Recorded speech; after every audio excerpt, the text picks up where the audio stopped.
I think inside each one of us, there's a tuning fork, and the things we do either align with that vibration or not.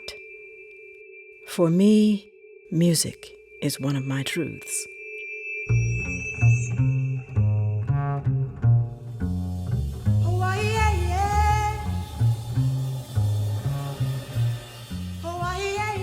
I am a Virginia native. I was born in 1955, the fifth child out of 7 that my mother would eventually have.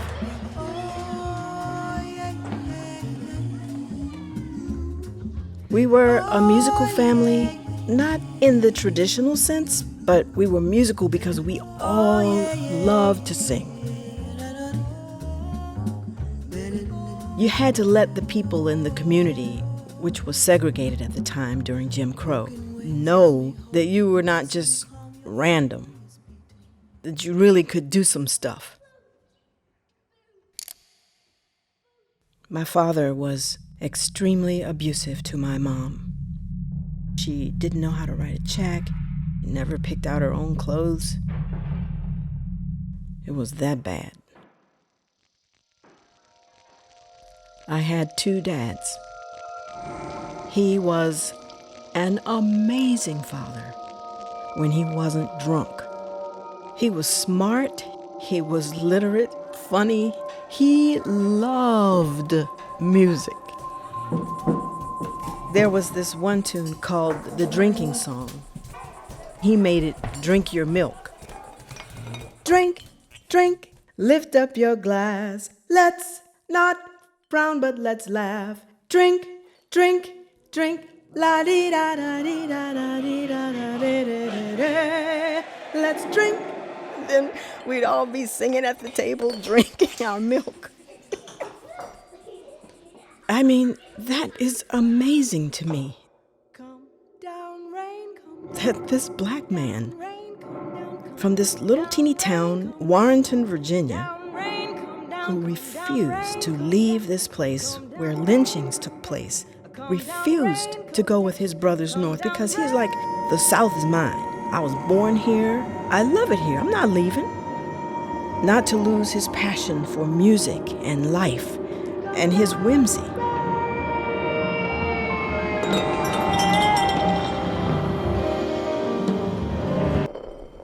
But when he drank, it was horrible.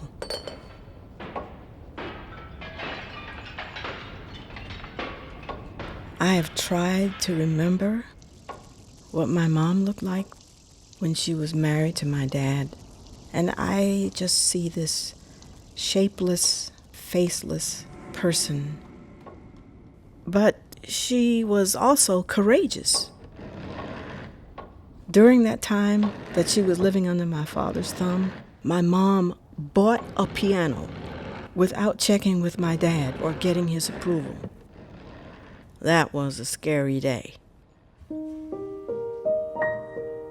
But the piano brought me nothing but joy.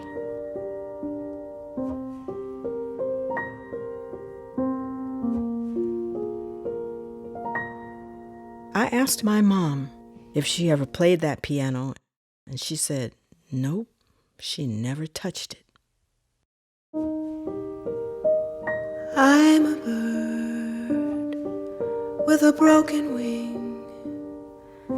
My daddy pushed me out the nest when I was just a little thing. My mom left under the guise of going to visit her mom.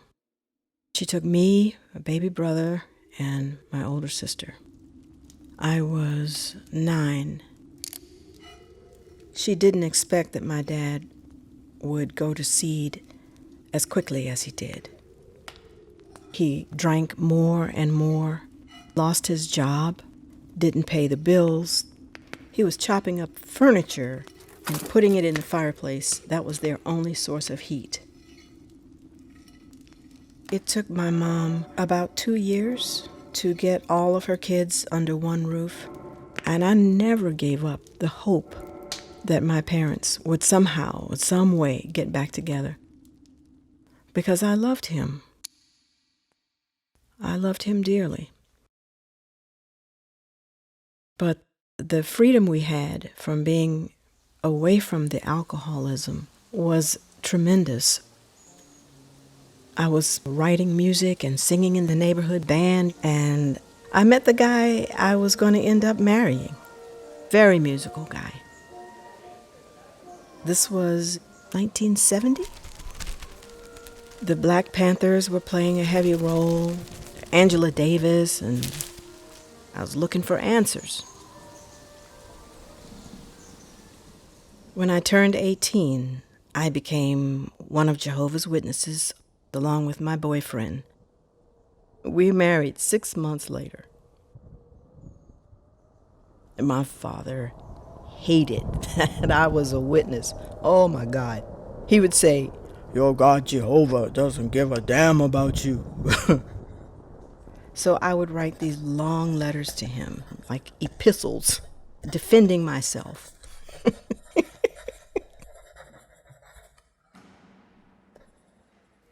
We were a very close-knit congregation.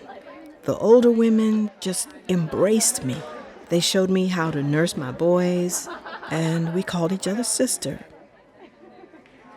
Being enveloped by acceptance and love, it was a beautiful feeling of belonging. But there is something rotten underneath. The religion teaches that women should be in subjection to their husbands. So a man can go to the elders, who are also men, and tell them his wife is not being in subjection. And if she continues not being in subjection to him, an announcement will be made. And then all the other witnesses kind of avoid you. Now, I was a good girl. And when my husband was displeased, I'd think of a way I could make it better. If I could just figure out the right combination. But there is no such combination. As the years went by, my husband became more and more cruel. And yet, he was this very charming person around other people. It was horrible. But then, in my mid-40s, so 95, 96, I started singing. I just wanted to have some fun. So we called this friend of ours who had a quintet. And he says, "Come on, yeah, we have every Wednesday night at the Ramada Inn." Woo! Something came alive in me that I forgot was there. He shouldn't have let me do it. He shouldn't have. Because that was it.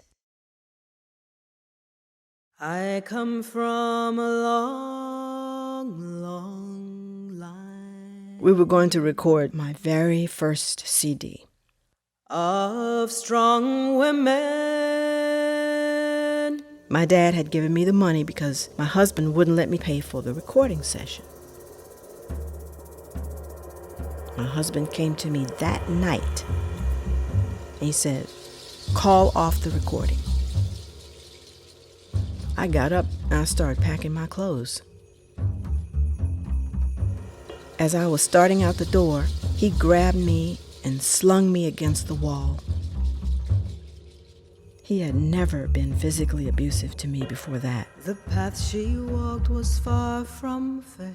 Once it was over, I got up and I walked out the door.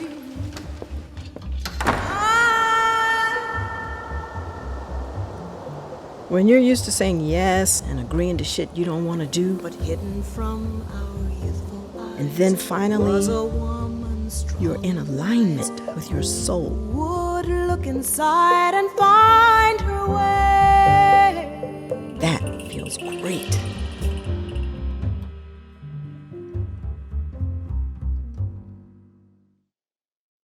Took me a long time to be comfortable calling the witnesses a cult, because that says something about me.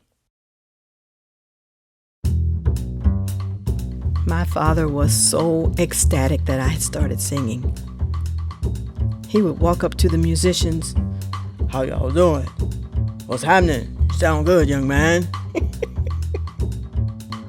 I would be watching him like, look at him. He's just in heaven. He loves this. And he did.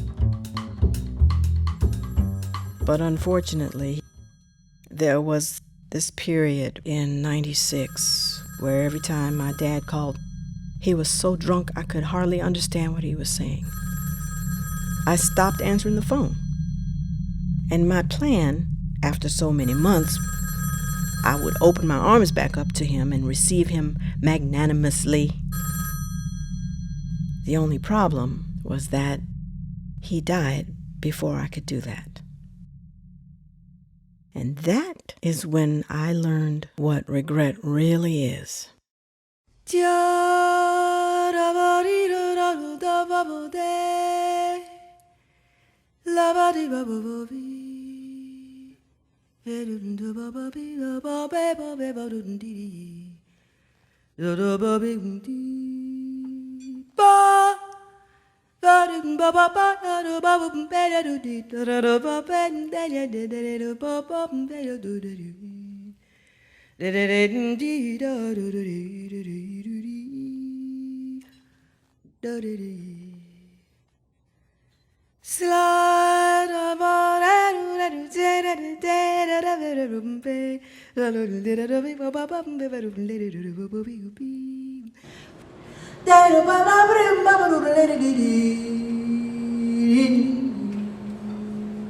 My dad's favorite song was Ravel's Bolero. He put the record on, and without saying anything, pretend he was an African hunter. His other favorite song was Suzanne by Leonard Cohen. So I put the two songs together. Suzanne takes you down to a place by the river. You can hear the boats go by. You could spend the night forever, and you know that she's half crazy. But that's why you wanna be there. And she feeds you tea and oranges that come all the way from China.